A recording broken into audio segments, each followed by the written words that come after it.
Well, do you find yourself constantly going out of your way to keep the peace at the expense of your own happiness? Yeah, there's a line between being considerate and too nice. And once you cross that line, it can be detrimental to your well-being. Yeah, so joining us now to help us set some boundaries for ourselves is Vanessa Coppes. She's the editor-in-chief of Bella Magazine. Thank you for joining us.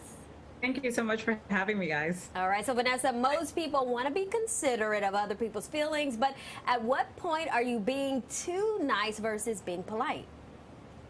Well, it's really when you begin to feel resentful and when you begin to feel annoyed, right? There is this, we all want to be liked. We all want to feel needed, but when it becomes at the expense of our own needs and happiness, then you already know that there is a boundary that has been crossed. So that's how you know. You feel it, you feel resentful, you begin to go, ugh. And you really don't want to do it. You don't want to go there. You don't want to, return the favor. So that's when you know. Got it. So why do some people fall into this trap of being too nice? Again, because we all want to be liked, right? We all want to be considered a nice person. And I think in general, we genuinely all are. But there's a fine line and that you need to really respect within yourself. And some people may see it as something selfish, but really what you're doing is protecting your space, your energy, and ultimately your well-being. Yeah, so you actually say there are 3 reasons that being too nice does a disservice to ourselves and also other people. What's the first one? Being too nice can actually keep you from having close relationships. There is this concept, it actually takes real courage to be yourself. When you're not, you begin to feel disconnected from who you are. And, we all need and want real connection with people. And it's messy, but it's also human. Okay, what about this victim mentality thing?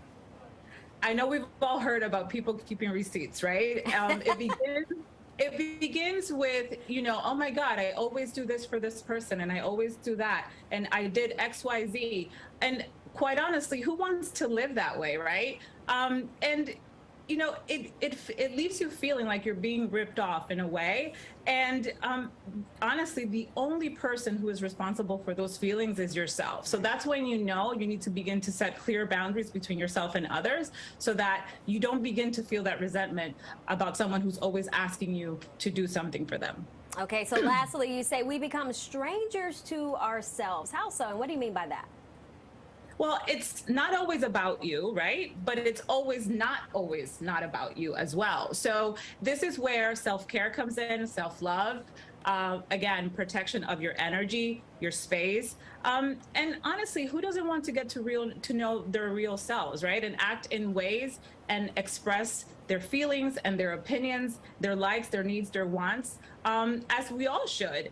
And when you don't do that, you begin to feel disconnected, you begin to feel lonely, and that is no way to live. You know what's funny? I had somebody ask me maybe a few weeks ago if I wanted to do this thing. Go to this thing. Oh, this thing. You want to do this thing? I'm like, no, not really. Not really, no. No. But you brought it, and I'm not going to make an excuse. I'm not going to pretend. I'm not going to say, oh, I'm sick. No, not really. And then it's done. It's cut off. It's done. It's over.